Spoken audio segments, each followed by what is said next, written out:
বৈষম্য বিরোধী ছাত্র জনতার আন্দোলনে শিল্পীদের মধ্যে দুটি দল লক্ষ্য করা যায়, যাদের মধ্যে কেউ ছিলেন শিক্ষার্থীদের পক্ষে আর অন্য দল ছিলেন আন্দোলনকারীদের বিপক্ষে। নেট মাধ্যমে সরব ছিলেন দুটি দলই।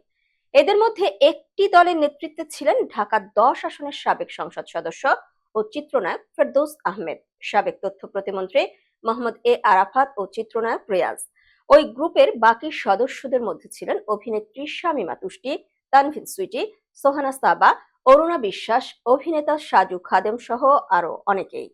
ছাত্র আন্দোলনের শুরু থেকেই শিক্ষার্থীদের বিপক্ষে সক্রিয় ছিল এই দলটি, আর সেই পরিকল্পনা থেকেই আলো আসবেই নামক একটি হোয়াটসঅ্যাপ গ্রুপ খুলেছিলেন তারা, যেখানে আন্দোলনকালীন সময়ে তাদের মধ্যে নানান বিষয় নিয়ে চলত কথোপকথন।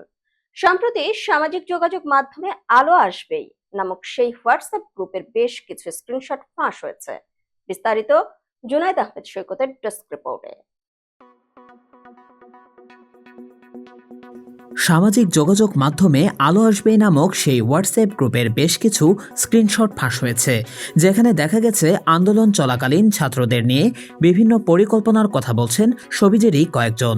শুধু তাই নয়, সেই সময়ের ফেরদৌস, আরাফাত, রিয়াজের কিছু চাঞ্চল্যকর কথোপকথনও রয়েছে, যা শিউরে ওঠার মতো।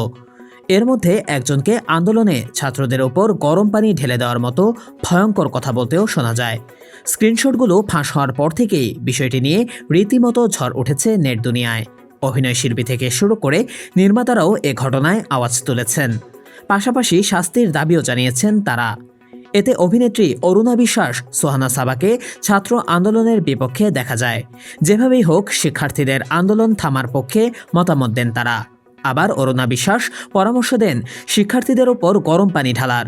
এমনকি গ্রুপটিতে জনপ্রিয় নির্মাতা মোস্তফা সরোয়ার ফারুকীকে নিয়েও কথা বলতে দেখা গেছে গ্রুপ সদস্যদের। এ গ্রুপে আরও ছিলেন অভিনেত্রী শামীমা তুষ্টি, চিত্রনায়ক রিয়াজ, অভিনেতা সাজু খাদেম। আর ছড়িয়ে পড়া স্ক্রিনশটে অভিনেত্রী সুইটি, সোহানা, অরুণা বিশ্বাস সহ কয়েকজনকে সক্রিয় দেখা গেছে। এছাড়াও গ্রুপে ছিলেন অভিনেত্রী জ্যোতিকা জ্যোতি। নির্মাতা মোস্তফা সরোয়ার ফারুকী ওই গ্রুপের বেশ কিছু কথোপকথনের স্ক্রিনশট নিজের ফেসবুকে শেয়ার করেছেন। একই সঙ্গে আন্দোলনকে ঘিরে কারা মানবতার বিপক্ষ শক্তি ছিল সেই প্রশ্ন তুলেছেন। এদিকে শিক্ষার্থীদের আন্দোলনের সময় কথোপকথনের সত্যতা জানতে ফেরদৌস এবং রিয়াজের সঙ্গে যোগাযোগের চেষ্টা করেও তাদের বক্তব্য নেওয়া সম্ভব হয়নি। বৈষম্য বিরোধী ছাত্র আন্দোলনে সাধারণ শিক্ষার্থীদের উপর আওয়ামী লীগ ও দলটির সহযোগী অঙ্গ সংগঠনের নেতাকর্মী এবং আইনশৃঙ্খলা বাহিনী পুলিশ সদস্যদের নির্মম নির্যাতন চালানোর ঘটনা ঘটেছে গত জুলাইয়ের মাঝামাঝিতে।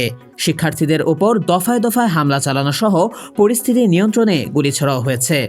রাজধানীর কয়েকটি এলাকায় উপর থেকে হেলিকপ্টারে করে গরম পানি ও গুলির অভিযোগ রয়েছে।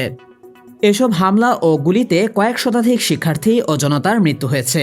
এই আন্দোলনের শুরু থেকে শিক্ষার্থীদের সঙ্গে সংহতি জানিয়ে প্রতিবাদ জানিয়েছিলেন সঙ্গীত ও সবিজের অনেক শিল্পীরা, এমনকি রাজপথেও নেমেছিলেন অনেকে।